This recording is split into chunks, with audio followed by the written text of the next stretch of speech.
everybody. Okay, so first and foremost, when it comes to the coronavirus and what's going on right now, I want to say make sure you are safe. Make sure you are safe and your family is safe and you're all taking the necessary precautions to keep each other safe. Having said that, there are a couple of things you can do to prepare your business during this time and prepare those who work for you. So the first thing is, after you've made sure to take care of yourself and your family first and foremost, think about both your employees and your customers. What is something in your business that you can do right now to make sure that they are also safe and prepared, not just physically and healthy, but also mentally? A lot of people right now are panicking. There's a lot of fear. And the worst thing we can do right now is panic and run to the store and buy out all the toilet paper. What we need to do is focus on getting the things that we need and explaining to the people who work for us, whether that's an employee or a contractor, what you need to do, what you can do to stay safe. And that's minimizing contact with other people, minimizing your going out to crowded areas. Make sure that you have the supplies you need because stores are closing down, and make sure you are avoiding risky places and risky activities. What can you do for your consumers? That is something else entirely, right? So one great example of this is Lush. They have shut down all of their stores in the US and Canada. And the two reasons they are doing this is, one, to minimize risk for their employees, and two, minimize risk for their consumers. They have a small batch of products that are going to be remaining online so that you can buy from their store. But all of their physical stores have closed down for at least a week. And the reason for it is because that body traffic coming in and out, their handmade products, all of these different things can come together to create kind of a disastrous scenario in theory. So to minimize all of that risk and to keep both their employees and their customers safe, they're minimizing that human-to-human contact. If there is something that you can do in your business to minimize that human-to-human contact, I highly recommend doing that. Whether that's going down to a skeleton crew, remote working, something like that, to make sure, one, things are still moving in your business, you can still continue to work, but maybe at a slower pace. Maybe only the necessities are going on right now. Having said all of that, we still want to move forward with our business, right? There are still some things that we can be doing.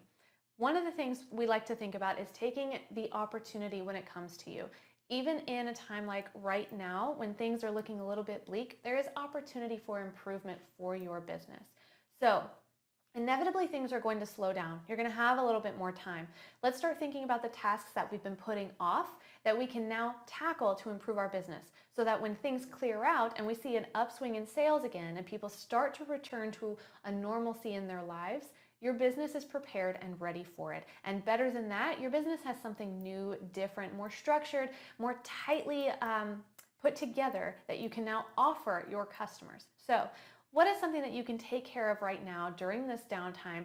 What are some big tasks that you've been putting off that you can now tackle and be prepared to reopen your business doors or return to a higher manned, higher ops tempo for your business?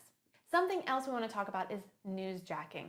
Now, with a lot of things in marketing, there's a right way to do things and there's a wrong way to do things. So what is NewsJacking, first of all? NewsJacking is taking some current events in the news and using it to launch a piece of content or some aspect of your business or brand. Basically relating what's going on in current events to something that's going on in your business so that you can get a little bit more of that SEO, clicks, views, so that you can relate to your customers and explain something in a way that's going to be top of mind for them. This is a great thing you can do, and there are a lot of advantages to it. There are also a lot of bad ways to do this. For example, using the coronavirus to relate it to your business and try to get more clicks and to make money using that, that is a bad way to do things, right? Unless you are selling toilet paper right now, you're probably seeing a dip. And by trying to overcome that in a slimy way, by saying like, you can avoid the coronavirus by buying my course or something really sleazy like that, obviously, that is the wrong way of doing things. So when we think about how we can relate to current events, let's think about doing things in an ethical way, in a smart way that's going to relate to people. Because what's going to happen when you take the wrong side of that is people are going to see through it immediately. They're going to be very turned off by it. You're going to tarnish your brand's reputation, and it's not going to do for you what you were hoping it would. However, how can we take the concept of newsjacking and use it in an ethical way that can help our business? One example might be Toys R Us going bankrupt, right? So Toys R Us going bankrupt, you can then put out something like how to bankrupt proof your business. a piece of content that takes a current example, something that people are already talking about, you've already been hearing about, and saying it in a way that can help people, right? Taking the example of Toys R Us and a lot of things that went wrong in that business and similar businesses that caused them to go bankrupt, and explaining how, as a business owner, even small business owners, you can put certain things in place to prevent going bankrupt, to avoid the mistakes that this big brand made. That's a great example. It's helping people by using current events and topics that are top of mind so that, one, you can get more traffic, you can get seen by a lot more people because of the search volume of that, and two, you can use that momentum to actually help, to put something out there that's going to steer people in the right direction. Another one might be using Blank Jewelers as an example. Blank Jewelers gets sued for dishonest practices. How we're different, right? Explaining the ethics of your business to people by using that current event, again, by using something people have already heard about, so you're going to get that traffic, and showing them that there is a different way to do business, that not every business does things this way just because you're hearing a lot about this particular business's poor ethics. That your business, and a lot of businesses like yours, do things the right way, the ethical way, and we want to show you how we go the extra mile to demonstrate that, whether that's through transparency, through using locally sourced products, using locally sourced people, donating to charity, all of those different things that show you are a good business doing things the right way. Okay, so like and follow us to hear more about things like this. It's really important in this time especially to be focusing on the things that keep us motivated, keep us positive. For a lot of us, that's going to be focusing on our business because it's the lifeblood of our income. It is the lifeblood of what we are passionate about. Make sure you're doing things that are helping you, not harming you. Helping your business, not harming your business. Health, safety, mental health, all of those things.